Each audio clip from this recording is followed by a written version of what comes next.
I want as much anime brought to the West as humanly possible, but the things writers are getting away with in the name of localization are just ridiculous.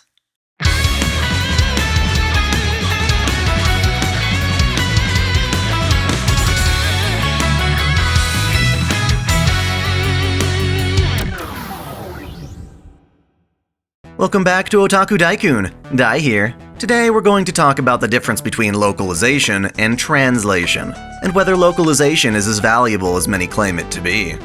I remember when I was still in high school, watching the DVD for Appleseed Ex Machina. The bonus features had a making-of documentary on the film, which included a section about producing the English dub at ADV Films. I managed to track that down. Certain things in Japanese might sound really corny over here. So we had to adapt it, obviously. For example, that whole pink landmaid issue. In Japanese, it's a very mundane line. When Junin first sees the landmaid, but in English, we have to say something about this being pink. I was just throwing it to the ADR director, Steven, and then he just comes up with, if it wasn't pink, I'd be writing it. That's a hell of a lot better than, hey, how's the new model? Back then, I thought it was kind of awesome, knowing the industry included English writers and directors to such an extent. When I was dreaming of how to make a career off of anime, this was inspirational. Sure enough, it seems like, in this case, the Japanese creators agreed with this sentiment. Over time, however, my bright eyes of optimism got a good dose of reality.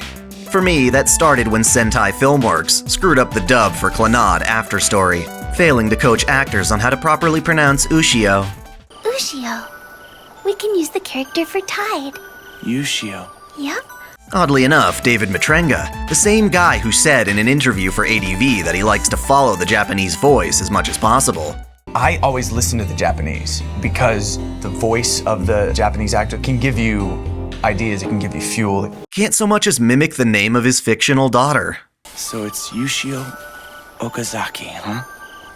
He's a great actor, so I mostly blame the director for not holding everyone to the same standard. Now, Sentai is in trouble for a different case, with its sudden decision to dub the older anime To Love Ru. One of the characters says he won't marry a woman who can't cook, which causes another to jump up and remark, "That's so old-fashioned." Sentai, for its dub, changed this one line into, "That's misogynistic."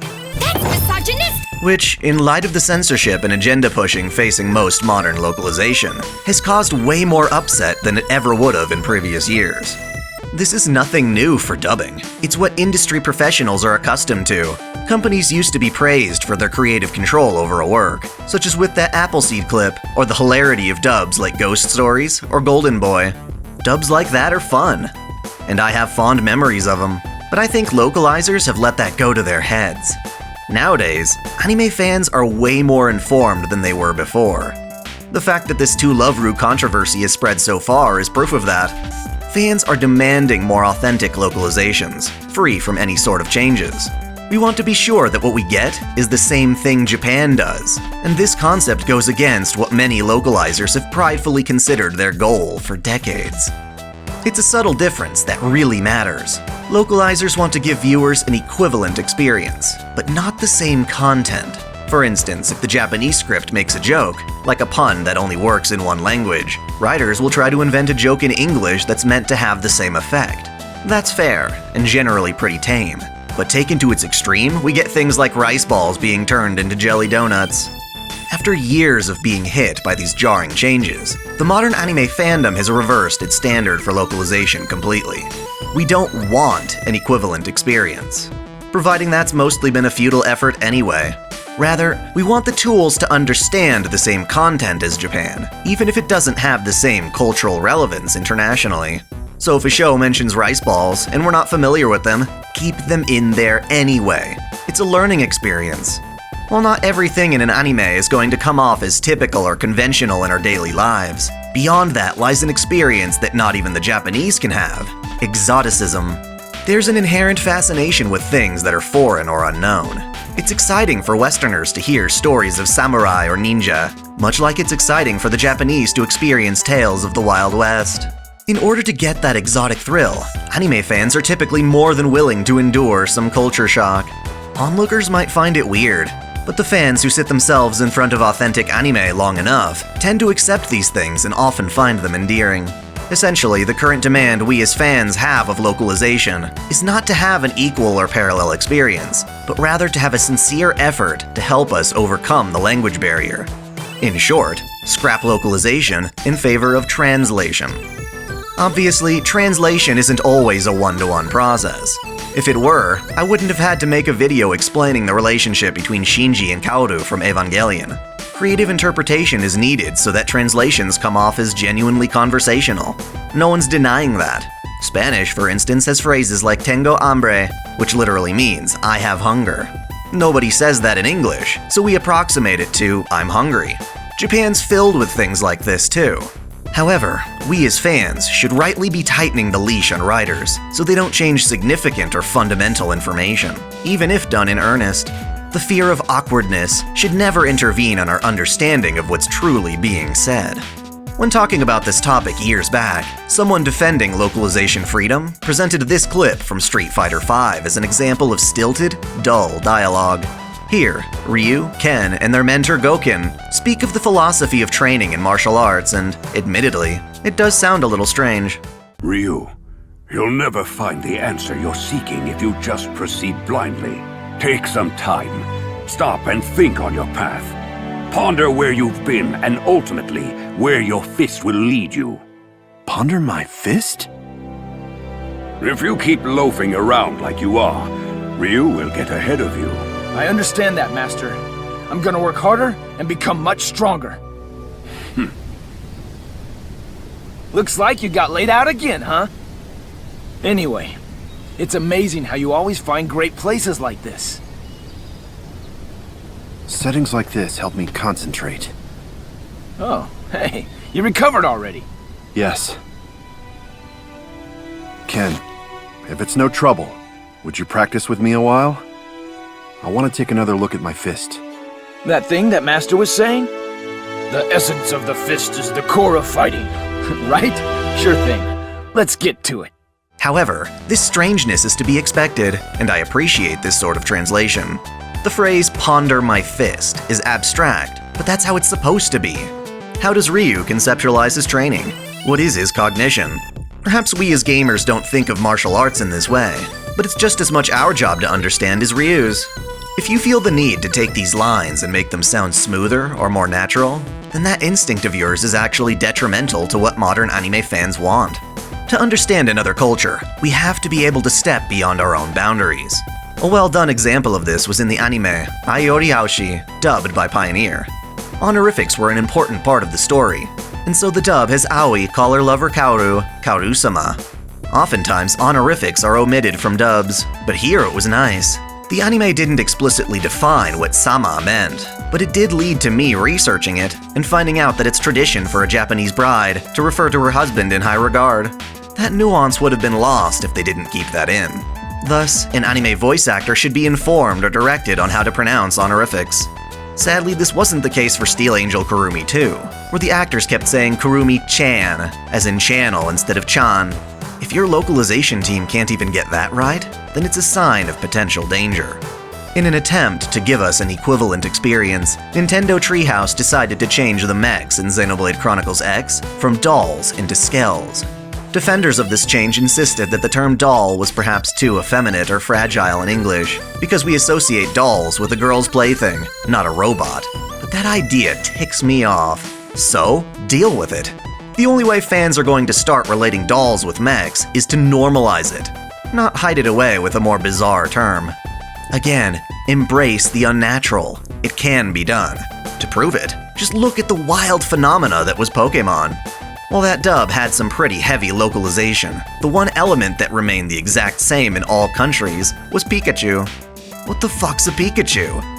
It wasn't a play on words like most Pokémon were in English, and yet almost everyone who lived during the late 90s recognizes that name and image. Why? Because Game Freak gave Pikachu a chance, embracing the idea that it was an odd name for a fictional critter, while trusting its appeal would be apparent without changing anything. As cringe as you might find shows like Puffy Ami Yumi, or the fans it cultivated, slipping Japanese buzzwords into English sentences, you've got to admit it had a cultural impact. When we don't embrace potential awkwardness, we risk forcing false equivalency. Localizers might be trying to provide an equal experience by swapping one term or phrase for another, but doing so risks changing what the text is actually saying. That's where the whole issue of old-fashioned versus misogyny comes in. The dub's writer went on to publicly assure fans that there was no political agenda involved, and I honestly believe them in this case. But their excuse that words often need to be swapped or shifted to fit lip flaps simply falls flat as soon as you try it for yourself. Funny thing is, the Japanese dubs tend to be way less worried about lip flaps than English dubs are. It's not uncommon for voices to extend before or after the talking animation passes, at least when we're referring to that basic opening and closing of the mouth. Unless there's a pause in the lip flaps, you can use any dialogue that fits in the timed region. Examples of those corny black and white Godzilla dubs that are seconds off their mark are more a joke than anything else, and writers shouldn't be that afraid of a little flexibility. This means that far more often than not, a direct translation fits just fine. Listen to the Japanese. I counted 8 syllables in that line. Nani sore imadoki? The phrase, "That's misogynistic," only has 6. You know what also has 6 syllables? The phrase, "That is so old-fashioned." There was absolutely no reason to change the translation. But why does this matter? Well, I'll admit this is one of the most tame localization uproars I've seen, as I can at least understand where they got the word misogyny. She's expressing her disapproval at the guy's declaration of only marrying women who cook. Obviously, expecting women to cook is an old-fashioned notion, and it's certainly sexist. But misogyny in particular has the connotation of hating women, or actively trying to undermine them. It's a level of hostility that doesn't need to be there.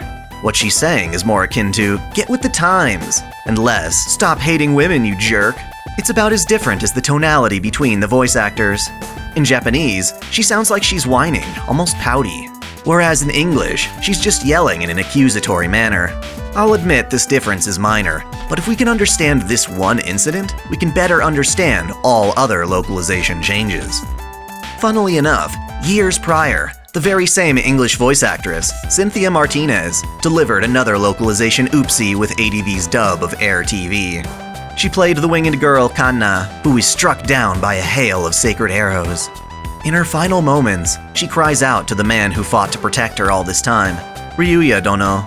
Dono is, again, a Japanese honorific that loosely translates to "my lord," or in this case, Lord Ryuya. It's a term of respect. Unfortunately, ADV wrote themselves into a pit by choosing not to use honorifics throughout the show. That much is understandable, but they also tried to make things easier on the actors by truncating Japanese names. The name Ryuya has 3 syllables, but ADV had Cynthia simply say Ryuya. Same exact thing happened with their dub of Utowarerumono, where they changed Hakuoro into Hakuro. This means that the 5 syllables of Ryuya dono only had the 2 syllables Ryuya to fill the beginning flaps. You couldn't just ignore the remaining 3, since it was a close-up slow-motion shot, but they decided to fill the space with the phrase, "Oh baby." Oh, baby. To Cynthia's credit, she delivered it as naturally as one possibly could. Problem is, where'd that come from? My only guess is that they were implying Kana had some form of adoration for Ryuya, which I'd agree with. However, even if you were to push that into the dialogue when it wasn't there before, there were better ways of doing it. How about, "Ryuya, my love"? Whoops, can't do that, since Ryuya isn't enough lip flaps. Oof. Maybe, "Ryuya, I love you."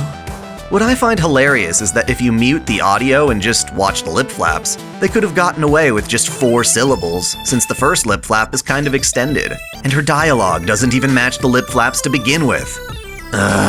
It's not horrible, but it just sounds funny. Now, I never thought I'd be saying this, but I actually have to give credit to Amelia Cook from the website Anime Feminist for providing a breakdown for our next scene. It's from Dragon Maid. No, not that scene. Turns out Funimation was screwing up even before the patriarchy nonsense, in a way that's strangely against the progressive agenda you'd think they'd be pushing. When the dragon Toru and Kobayashi first converse at the dinner table, Toru expresses her sexual interest in Kobayashi. In Japanese, Kobayashi responds by saying, "Watashi wa onna nanda ga," which translates to, "I'm a woman though." 私は女なんだが. Yet in the dub, Kobayashi says she's not into women or dragons. Is it fair for the writers at Funimation to think they know what the characters are thinking, even when they don't say so? In the script, Kobayashi only points out that she is a woman. She makes no mention of dragons, nor whether she'd be down for a lesbian romance. Those were assumptions that Funimation made. Effectively, Dub Toru is now a different character than Sub Toru. Sub Toru could possibly be a lesbian, or at least be willing to try it, whereas Dub Toru has now directly shot the idea down, which is odd since I thought Funimation would be salivating at the thought of a gay couple in their show. I blame this on Funimation just being trigger-happy with their dubs. Their writers receive the translations and feel the need to put their own spin on the script. After all, dubs have long since been praised for this sort of thing, but no longer. I hope we anime fans will continue to pull the reins on these writers, training them in a new form of localization that better matches what we as viewers want to see. The tricky part is that nobody wants to hate on dubs. I certainly don't. There's always that possibility that we might enjoy what Funimation winds up changing. A lot of people like the dub for Steins Gate, despite how exceptionally liberal they are with the script, in particular Okabe's lines. Almost everything he says is embellished with linguistic fluff that was never there in Japanese. The good doctor has beaten us to the punch, O devoted one. He, in his unqualified hubris, has broken ground on the invention of the millennium, and I'm morbidly curious to see where our theories intersect, if at all. To me, he comes off as a drama school dropout, more than a quirky mad scientist. The good doctor has beaten us to the punch, O devoted one. He and his unqualified hubris has broken ground on the invention of the millennium, and I'm morbidly curious to see where our theories intersect, if at all. Trim all the fat and you finally have what he's actually saying in Japanese. Dr. Nakabachi has surpassed the rest of us scientists, and is ready to announce the invention of the century. I'm going to pay careful attention to what he has to say.